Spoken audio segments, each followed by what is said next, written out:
partir de este momento, los invitamos a formar parte de esta mesa donde se componen y descomponen los problemas del país. RCR presenta Buen Provecho.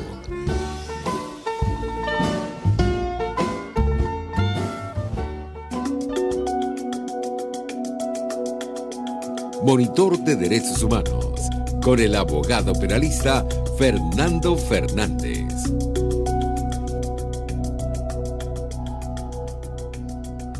Buen mediodía y buen provecho. Les deseamos a todas las personas que nos escuchan. Les habla Fernando Fernández, director del Monitor de Derechos Humanos. Vamos a saludar a nuestros patrocinantes y quienes hacen posible este programa. En la dirección general de la estación, Jaime Nestares.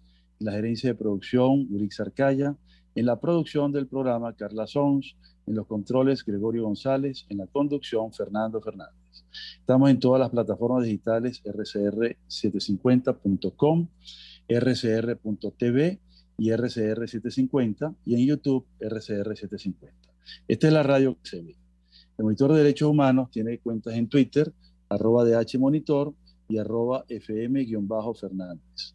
Y las etiquetas Monitor de Derechos Humanos y etiqueta Observa Crímenes. El correo electrónico es fmfmonitordh@gmail.com.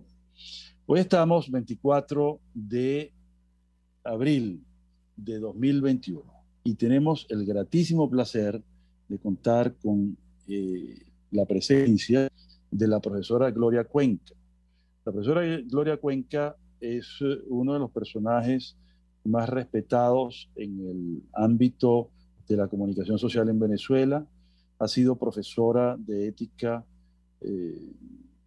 periodística, ha sido profesora jubilada de la Universidad Central por muchos años, también de proxémica y de todo lo que tiene que ver con la comunicación, tanto verbal como no verbal y escrita.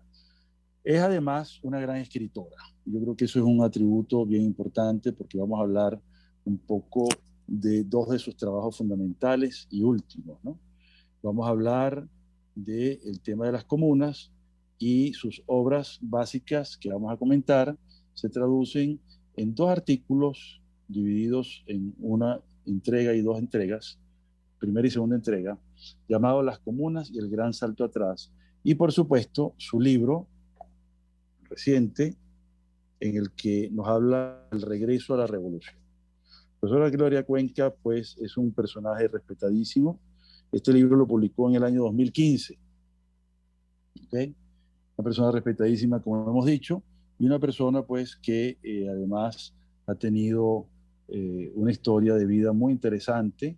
Fue compañera y esposa del gran Adolfo Herrera, gran editor, gran comunicador social. Fue director del Diario de Caracas y de cantidad de medios impresos. Y también una persona encantadora en lo personal, pero sobre todo un gran profesional, un gran venezolano, un gran escritor y talentosísimo y gran promotor pues, de la disciplina de la comunicación social.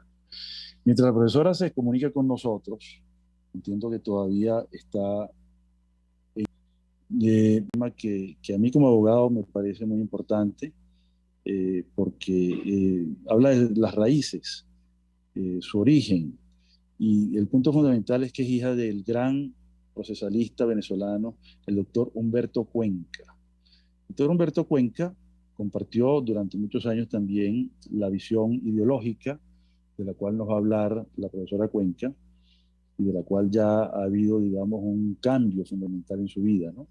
Pero el profesor Humberto Cuenca estuvo en China en el año 59, época de la nueva democracia en China, y pudo ver el lanzamiento del Gran Salto Adelante.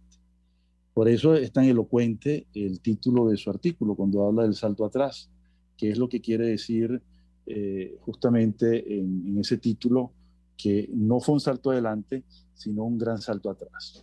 En efecto, en el conjunto de las llamadas ideas locas que ha habido en la humanidad, no solamente en el comunismo, sino también en el fascismo, pero vamos a hablar de las ideas locas del comunismo, se le ocurrió nada más y nada menos que convertir a China en una potencia industrial a partir de la generación de acerías, es decir, para construir, para fabricar acero, ¿okay? Y poder competir con, digamos, las grandes industrias del momento, la Unión Soviética y los Estados Unidos. Entonces yo creo que, aprovechando que ya la profesora Cuenca ha ingresado, vamos a darle un saludo y justamente darle la introducción. Profesora, estamos hablando del primer artículo, El Gran Salto Atrás, y bienvenida a nuestro programa. Quisiera yo que usted nos dé como abreboca, pues, un poquito su presencia y responda a nuestro saludo. Bienvenida. Muchas gracias. Fernando, te oigo muy lejano. Quiero decir que mi experiencia con las comunas en China fue terrible. Eso fue lo que me motivó hace unas 3 semanas atrás, cuando vi que había un grupo de ingenuas personas en las manifestaciones del gobierno gritando comuna o nada, a escribir esos 2 artículos en donde de alguna manera pongo en evidencia que las comunas fueron un gran fracaso, no solamente en China, sino en todos los países donde se hicieron. Pero en China el fracaso fue estruendoso, porque en China lo que había en aquellos momentos era una especie de cooperativismo que había funcionado más o menos durante 10 años, desde 1949, cuando toma el poder Mao Zedong, hasta 1959. Cuando él, enloquecido por ser el rival de Stalin, como ya Stalin había muerto el 53, siente que va a perder todo el poder sobre el mundo, decide hacer 2 cosas que son terribles, que son lo que él llama el gran salto adelante, que es brincar las etapas que establece el comunismo, que son, en primer lugar, la revolución, en segundo lugar, lo que él llamó la dictadura democrática popular, lo que después viene la dictadura del proletariado, después es cuando viene el socialismo y finalmente el comunismo. Bueno, Mao pretendió con el gran salto adelante brincar desde la etapa semifeudal en que él había encontrado a China hasta la etapa del socialismo, y fracasó estruendosamente. En ese gran salto adelante, las 2 políticas principales eran la creación de la Comuna Popular como el gran acontecimiento en donde se colectivizaba todo y se acababa con la propiedad privada, y la transformación de China de una industria, de una potencia que no tenía ninguna capacidad de industria pesada, en una potencia de industria muy, muy fuerte, que fue lo que ocasionó que derritieran las ollas, los martillos, las planchas, y entonces pasó una etapa muy dura en donde no solamente no tenían que comer, sino no tenían dónde cocinar, porque todas las ollas se derritieron, que eran de acero. Esto es una etapa sumamente dura y dolorosa para el pueblo chino, y se calcula que en esa etapa de hambre murieron unos 20 millones de personas, que por supuesto no le importaron para nada al gran timonel, como se hacía llamar, porque él lo que quería era lograr ese gran salto adelante, que fue, como lo he denominado ahora, un gran salto atrás. Y por otro lado, es importante destacar que durante toda esa etapa los derechos humanos eran totalmente ignorados. La gente iba presa, le quitaban sus pertenencias, tenía que irse a las llamadas después escuelas 7 de mayo, que son durante la Revolución Cultural China, para que la gente se dejara el pensamiento burgués y se transformara en un revolucionario integral. Sí, esas 2 etapas marcaron la historia de China y tuvieron un gran impacto negativo en los derechos humanos, ¿no? Se calcula en las últimas evaluaciones que se han hecho que entre los 2 grandes procesos que marcaron la revolución, tanto la parte cultural como el gran salto adelante, que en realidad fue un salto atrás, se calcula que murieron en total unas 73 millones de personas. Exactamente. Aproximadamente, ¿no? Sí. Por supuesto, siempre ha habido un gran secretismo y un gran, digamos, negacionismo de todos esos hechos, sí. Pero yo creo que hay que revelarlos, y creo que la importancia de ese trabajo periodístico tan interesante, esos artículos de opinión tan buenos, más el libro De Regreso a la Revolución, son elocuentes, ¿no? Yo decía al principio, mientras hacía la presentación, que esa idea de convertir en una gran potencia a China mediante la fundición de todos los metales dejó a China en la más devastadora hambruna que se puede imaginar, ¿no? Creo que sí. Muerte por hambre artificial más grande de la historia de la humanidad, producida por una política equivocada y que basó su tema en la eliminación de la propiedad privada. Eso me hace recordar el exprópiese. No sé qué comentarios tiene sobre eso, el expropiese en Venezuela. El expropiese es una forma disimulada de decir lo mismo que se hizo cuando la comuna. Con relación a la comuna, te puedo decir que la gente, ante la hambruna tan espantosa que había y viendo que se le morían los hijos y los nietos y todo, se decidió a dar sus brazos y sus piernas, y entonces se congelaban, como allá el frío es muy fuerte en la época de invierno, y entonces se iba haciendo comida con los brazos y las piernas de los ancianos que se prestaban para que los niños no se murieran. Eso es una etapa que ellos nunca van a admitir ni a reconocer. Es interesante que la gente sepa que el odio por las cifras reales no es una novedad. Es un cuento que no viene al caso con la Revolución China, pero que en estos días que he estado trabajando con cuestiones estadísticas, 140, 150 millones de personas. Y llamó a los estadígrafos más importantes del país a que hicieran el gran censo.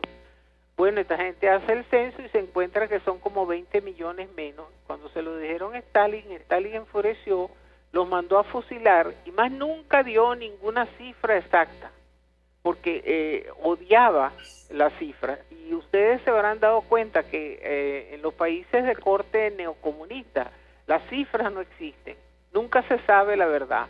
Por ejemplo, nosotros aquí en Venezuela teníamos un excelente boletín epidemiológico donde se decía qué enfermedades había, y eso desapareció hace un montón de años. ¿Por qué? Porque no se puede trabajar con las cifras, porque todo da en contrario a lo que ellos están diciendo en su propaganda nefasta de que se están alcanzando grandes logros. En cuanto a la idea de eliminar la propiedad privada, esa es una idea tan absurda que si uno ve cualquier pequeño, un niño, si los que hemos tenido hijos y nietos cercanos, y tú le das una pelota, un juguete cualquiera, una de las primeras palabras que dicen los niños es mío, sin que nadie se lo haya enseñado. Es una cuestión natural del ser humano sentir que algo le pertenece. Y resulta que esta gente quiere imponer que nada es de nadie, los únicos dueños son ellos. Por supuesto, eso trae consecuencias terribles para el resto de la humanidad, y como hemos visto en el caso de nuestro país, una devastación y una miseria y un hambre que pocas veces se pensó que podía ocurrir. Sí, en efecto, el tema de las cifras y de la información en general es un patrón de todos los sistemas comunistas, desde Stalin para acá, lística, cómo ocultar hechos, cómo desinformar. Como comunicadora, yo creo que hay una parte de la experiencia interesantísima que narras Vamos a entrar ahora en un pequeño break, nos dicen en la producción, para ir un poco los anuncios, y regresamos y seguimos conversando, Gloria. Muchas gracias. Se debaten en la mesa. Buen provecho. Por RCR 750, la radio que se ve. Y síganos en Twitter en @RCR750. De sabor sabe de saber que Del Corso es la clásica pastelería italiana de Caracas. Qué ricos sus dulces típicos tradicionales, como los auténticos cannoli, la sfogliatella o la bautizos o comuniones, reuniones familiares o eventos corporativos. Teléfonos 0212-941-1970. Venga, y así nos va. El espacio donde se tocan los temas más candentes de interés político y nacional. Y así nos va. En este descosen y revelan los secretos más oscuros del acontecer político. Y así nos va. De lunes a viernes a las 4 de la tarde. Por RCR 700. Porque lo bueno une.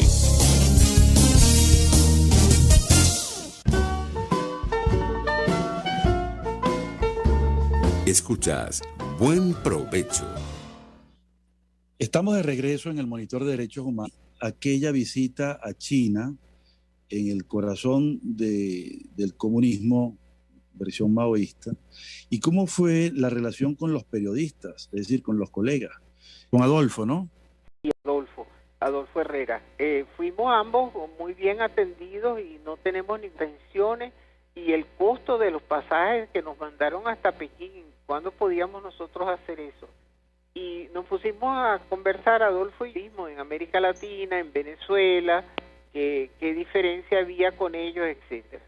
En la conferencia, cuando estaba todo el pleno de periodistas, a mí se me ocurrió preguntarles, antes de empezar a hablar, quiero que me digan qué es un periodista, cómo es toda una discusión en mandarín, que por supuesto yo no entendía, en donde todo el mundo hablaba y opinaba y estaba todo el mundo muy nervioso. Hasta que después de unos 5 minutos de espera, se paró un chino y me dijo, profesora, diga entonces usted cómo es, qué es el periodista del público hacia los sectores de toma de decisión y un crítico y permanente atento a la gestión del gobierno. Entonces él me contestó, el periodista en China es un propagandista de la ideología de Mao Zedong. El lápiz que tenía en la mano se me cayó y yo me quedé impresionada, pues yo le dije, ¿cómo? Todos son propagandistas, todos somos propagandistas. Y el periodismo, cuando yo le dije que era una industria cultural dedicada a desarrollar los medios en todos sus planos y sus experiencias en la búsqueda de la máxima de la libertad de expresión, ellos me dijeron que el periodismo para ellos era un sistema en donde se trabajaba la ideología y se reeducaba a las masas en la nueva ideología comunista. Entonces yo salí muy decepcionada porque yo adoro la profesión de periodista, aunque ya no la ejerza.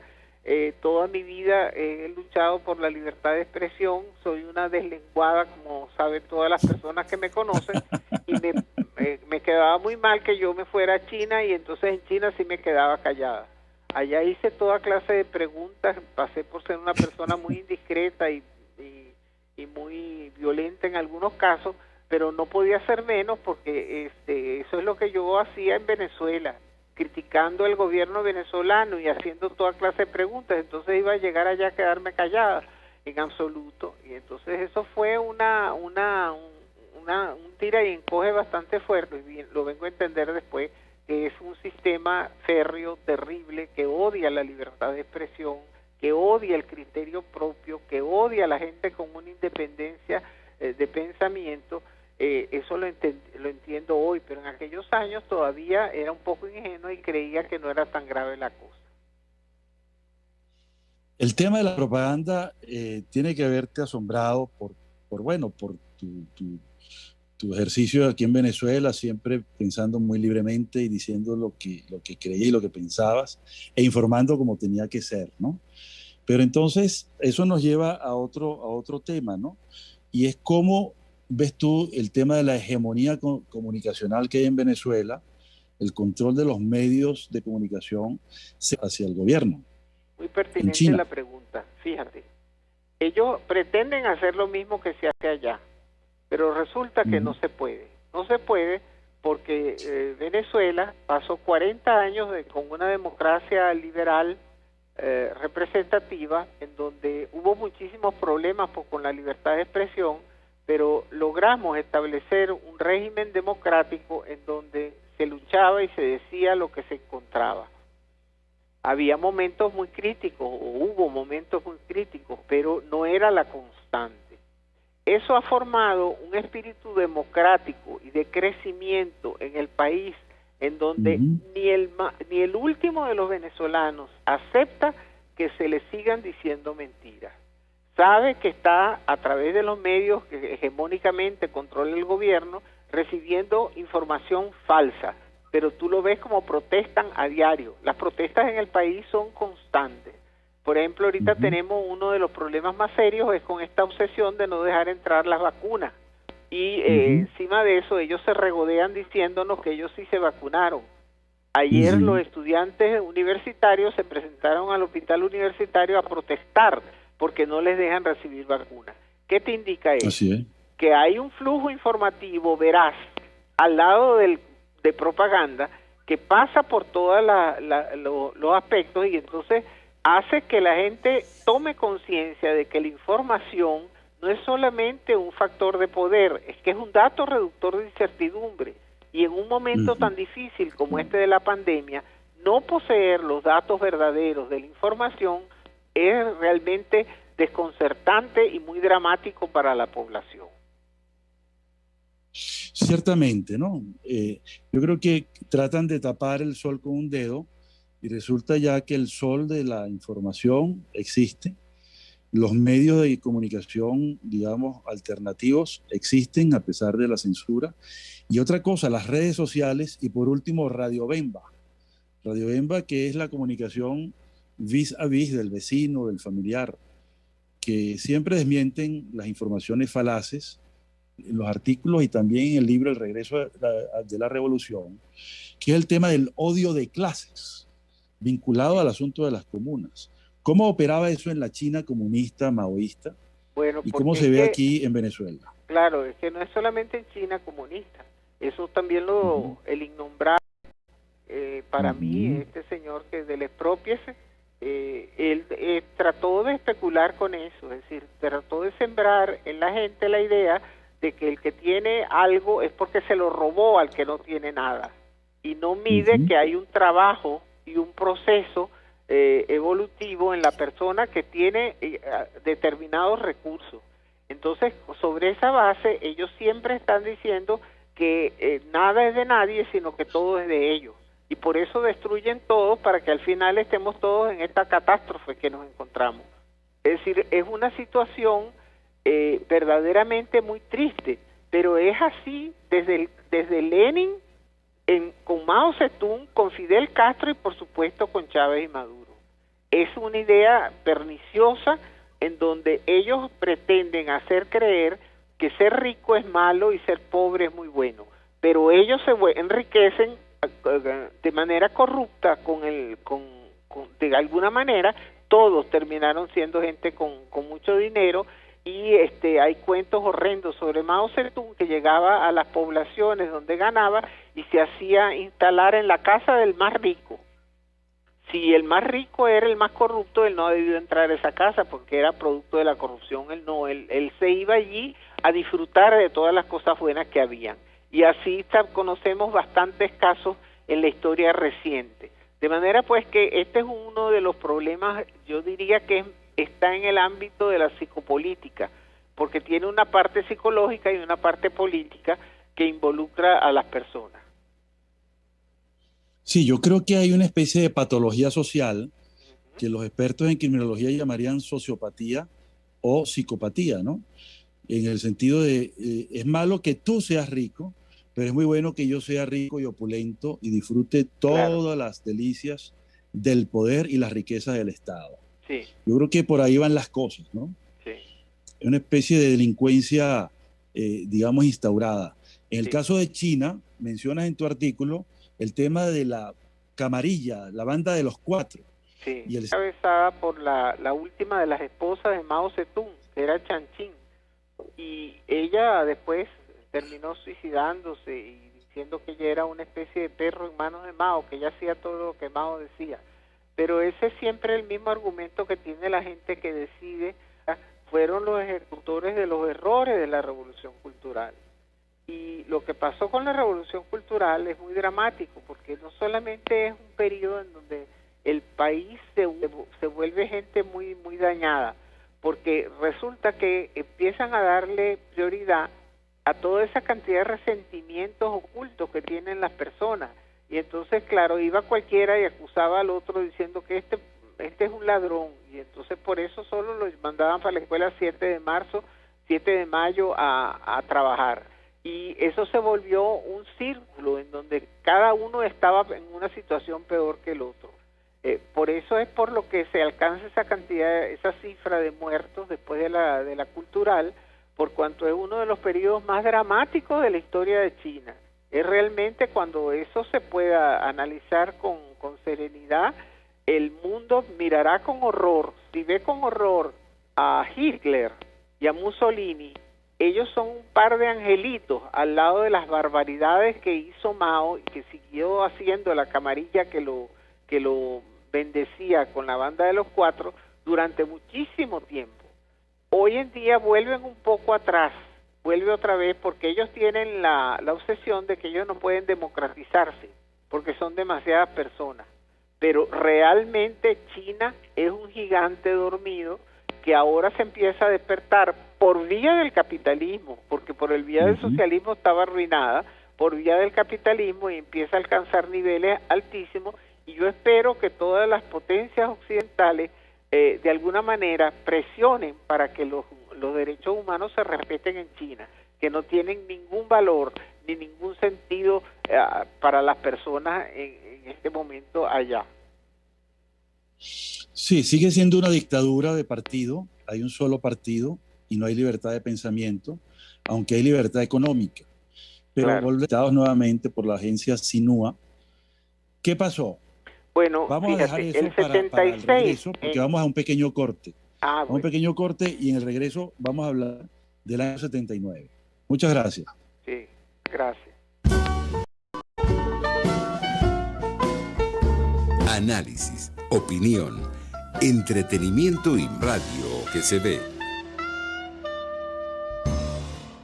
Puedes seguirnos en nuestras redes sociales. En Twitter, @RCR750, la radio que se ve. Mis amigos, quiero hablarles de Dilab Biodiagnóstica, un nuevo laboratorio clínico con un concepto original. Además de estar dotado con los equipos de la más reciente tecnología y el personal de más alta calificación, Dilab Biodiagnóstica te ofrece ambiente y trato amables y los precios más económicos en todos tus exámenes de laboratorio. Pide tu cita en el 0212-945-5788. Dilab Biodiagnóstica, precisión y confianza en laboratorio clínico. En este espacio nos encargaremos de fechas de nacimiento, Esa energía también nos involucra a cada uno de los signos. guía astrológica.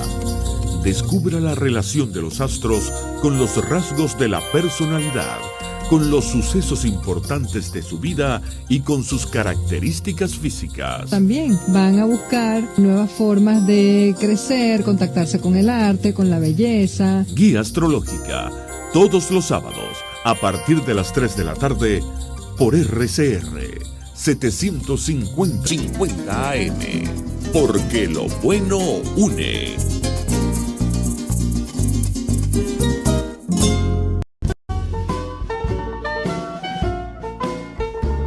Usted escucha Buen Provecho por RCR 750, la radio que se ve.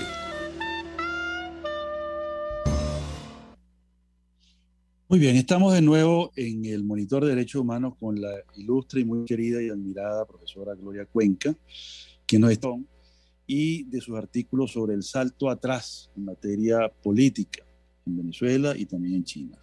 Y quedó pendiente el tema del segundo viaje, el año de 1979. ¿Qué ocurrió en ese tiempo con las comunas, profesora Bueno, Cuenca? fíjate, en 1976, cuando fuimos la primera vez, Mao Zedong estaba vivo y estaba en plena vigencia la Revolución Cultural y la banda de los cuatro gobernaba. Era realmente una cosa terrible. Claro, el punto es que tú no puedes traspasar aquella barrera del... en algunas partes la gente empezaba a hablar y se ponía a llorar y el intérprete no nos podía decir por qué está llorando este señor o por qué está llorando esta señora. En 1979 Mao muere en septiembre del 76 y toma el poder Deng Xiaoping, que es el hombre de no importa de qué color sea el gato, lo que importa es que case ratón. Y que por eso lo saca Mao de su cuadrilla, por eso y porque Mao era un ególatra que no aceptaba que nadie le hiciera sombra. Entonces, vuelve a subir al poder Deng Xiaoping, habiendo transcurrido 3 oportunidades de prisión terribles, porque cada vez que se enfrentaba a Mao lo mandaba a poner preso, y logra empezar a hacer una gran apertura económica. Y la apertura económica dio, se abrieron los camaradas chinos y los colegas periodistas a contarnos una serie de cosas. yo les reclamé muy airadamente, ¿por qué no nos dijeron eso en el primer viaje? Y con mucha vergüenza me dijeron, teníamos mucho miedo, no podíamos contarles las cosas. Porque yo recordaba que cuando Pérez Jiménez, aquí vino una delegación de cadetes brasileños, con los que tuvimos contacto, un grupo de amigas mías y yo, y cuando terminó la gira, dijimos, tenemos que decirle a estos cadetes que esto es una dictadura, que ellos les han enseñado la parte más bonita, que si los llevaron para el Humboldt, que si les enseñaron la construcción que había hecho Pérez Jiménez, pero esto es una dictadura, reivindicada hoy, por cierto. Y entonces, cuando se lo dijimos, ellos se quedaron asombrados. Entonces yo esperaba que los chinos hubiesen tenido esa conducta, y ellos me dieron, yo no sé cómo era Pérez Jiménez, pero si nosotros decíamos algo aquí a ustedes, y ustedes nos denunciaban, íbamos muertos, nos iban a fusilar. Entonces no podíamos abrir la boca. Claro, esa confesión de los chinos nos hizo a nosotros sentir sumamente incómodos, porque nos dimos cuenta que ellos estaban pasando muchísimo trabajo y que lo disimulaban porque nosotros éramos extranjeros y corrían riesgo su vida, su familia, las personas que estaban en el entorno. En 1979, ya apenas 3 años después de la muerte de Mao, empezaba a notarse que iba a haber un gran cambio dentro de la perspectiva que había. Nunca nos imaginamos que iban a optar por el capitalismo francamente como ha pasado, que se volvieron capitalistas de hecho, y acabaron con todos los modelos socialistas para poder ser la potencia mundial que son hoy. No podrán ser una potencia ideológica ni cultural porque están cerrados a esta perspectiva, pero de que son la potencia que está ahí al lado de las grandes del mundo, Estados Unidos, Rusia, Inglaterra, Francia, por toda su producción, no hay duda, y eso fue gracias al capitalismo.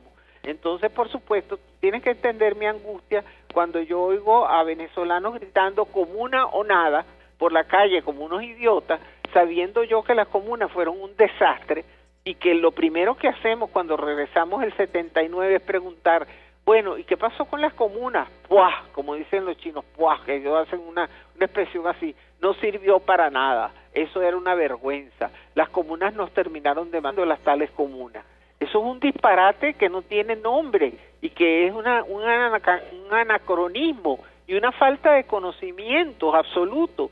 Si tienen tan buenas relaciones con China, que vayan y le pregunten a los chinos. Los chinos lo único que no han hecho, y yo me equivoqué, creía que lo habían sacado del mausoleo a Mao, no lo han sacado, pero ellos no hablan de Mao ni tienen a Mao de ninguna manera como una gran persona, porque ellos saben que les costó 60 millones de muertos. Entonces es muy difícil que tú puedas encontrar en una población que ha sufrido tanto, que alguien te hable bien de un ser que los condujo a lo que los condujo.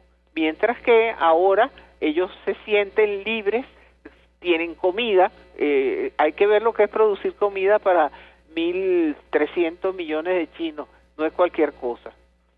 1.300 millones de chinos, digo, pero no sé si es verdad que esa sea la cifra, porque ellos dicen muchas mentiras con relación a las cifras de su población. Sí, mantienen el secretismo y la mala información. Pero veo en este comentario último, combinándolo con el anterior, que además del odio, entonces, el terror de la gente, sí, y también el culto a la personalidad, todo eso eran, digamos, condimentos al régimen comunal, versión comunista, porque hay comunas en el mundo occidental. En Francia hay 32.000 comunas democráticas y descentralizadas. Sí. Está en su constitución y es otra cosa, es como una asociación de vecinos. Sí. ¿Puedes comentarnos algo sobre el odio, el terror y el culto a la personalidad? Yo lo sufrí. Yo era una maoísta enloquecida.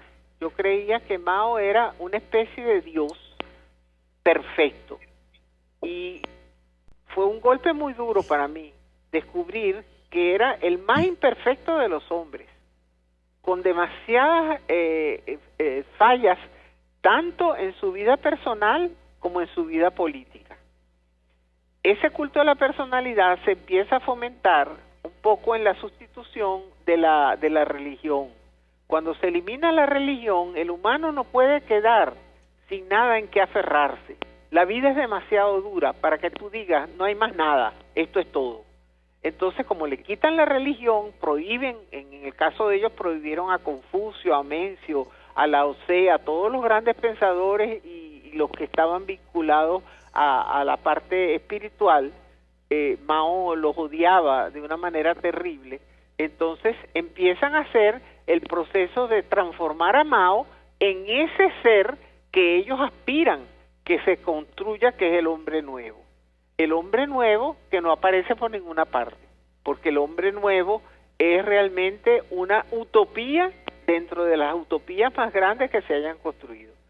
No sería un hombre nuevo, era hasta pedófilo en algunos aspectos, agresivo contra las mujeres. Imagínate, el que creó la más hermosa frase, la mujer es la mitad del cielo, y resulta que él odiaba a las mujeres.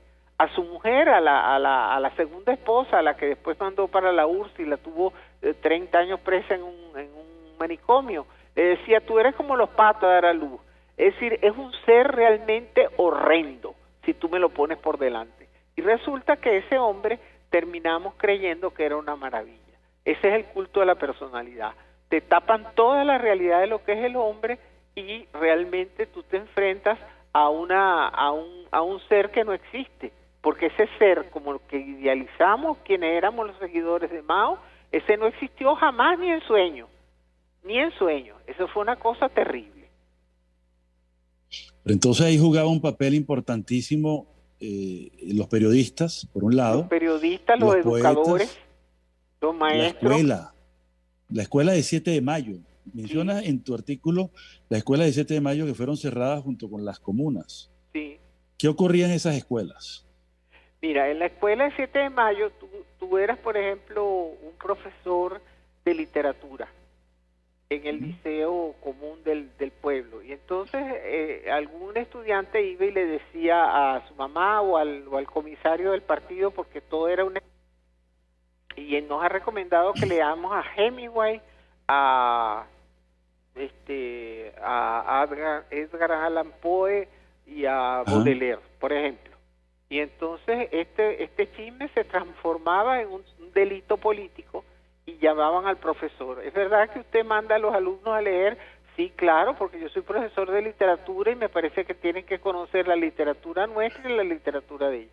Usted tiene que pasar a la escuela 7 de mayo a hacer una revisión. Entonces lo metían supuestamente a hacerse un lavado de cerebro, en donde él iba a dejar de creer que Baudelaire, Hemingway y cualquiera otro de los grandes literatos de Occidente servían para algo y no podía ni siquiera mencionarlos por su nombre.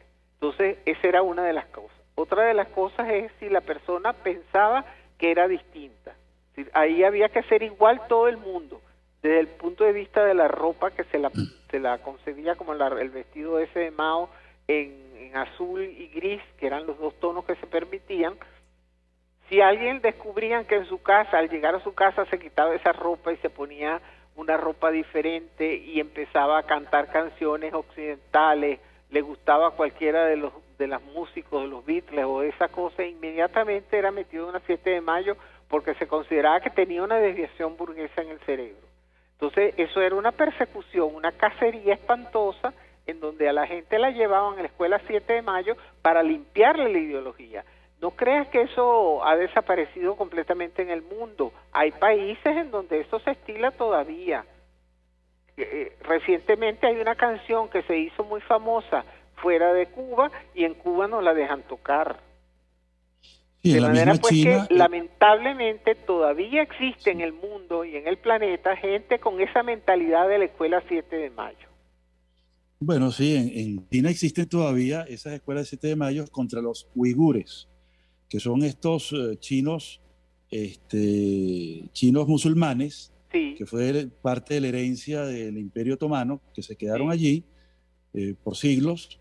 Y bueno, ellos hay millones de personas encerradas. Millones, perseguidos, y más tarde que ya la escuela 7 de mayo no existe. El modelo del espionaje, de estar pendiente uno del otro, de estar ensayando, como decimos en venezolano, al vecino porque hace algo que no le conviene, ese modelo quedó instaurado en China y ha costado mucho trabajo quitárselo. Eso me lo dijeron a mí los colegas. El tema que me gustaría tocar antes de irnos del momento final, que es el tema también de la mujer, que ya mencionaste en el desprecio, en la misoginia de Mao, ¿no? Bueno. Pero eso se mantiene en alguna medida en el Partido Comunista, porque no se ven líderes mujeres, por un lado, el machismo y en la época es de un Deng machismo Xiaoping, completamente diferente el famoso, al machismo occidental. el aborto de las niñas, el aborto forzado de niñas. ¿Qué nos puedes decir de eso, el aborto forzado de niñas? Creo que te voy a decir a mí, sí, somos la mitad del cielo, pero para trabajar, porque nosotros trabajamos más que los hombres. Entonces, es realmente muy fuerte la actitud que hubo en China con relación a la mujer. Recuerda que las mujeres fueron liberadas en 1910 por la primera revolución, la nacionalista del doctor Sun Yat-sen, que él logra que le quiten los zapatos esos que le apretaban los pies a la mujer. La mujer en China es una sometida de una manera que ningún occidental la puede comprender fácilmente. Por ejemplo, está prohibido que le mires los ojos a un hombre mientras a mí me enseñó mi padre que para conocer a la gente tú debes mirarla a los ojos y profundamente. Allá en China eso era considerado una cosa espantosa. El otro elemento es la cuestión de los hijos, que es muy dramático, porque ellos tomaron la decisión para que no siguiera creciendo la población de que solamente se podía tener un hijo. Y entonces resulta que ellos potencian mucho y privilegian mucho al varón. Entonces las niñas chinas no solamente eran abortadas, sino que hay 2 hospicios gigantescos en las afueras de Pekín, donde van las niñas que son rechazadas por los padres.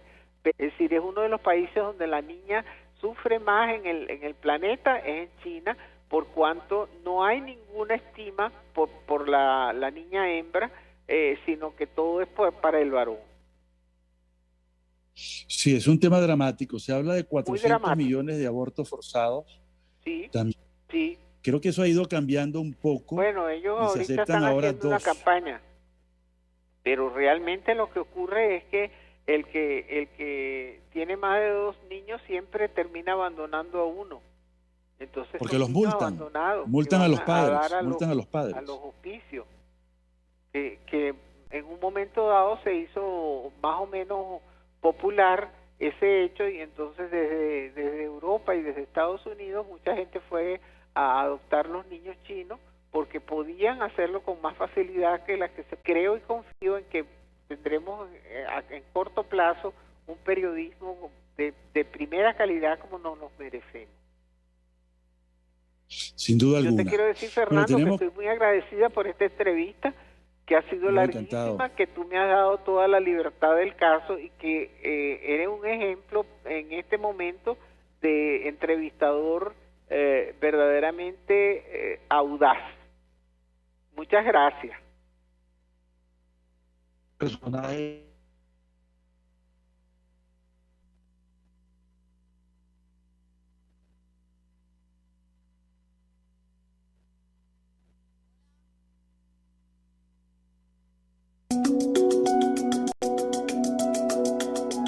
Monitor de Derechos Humanos, con el abogado penalista Fernando Fernández.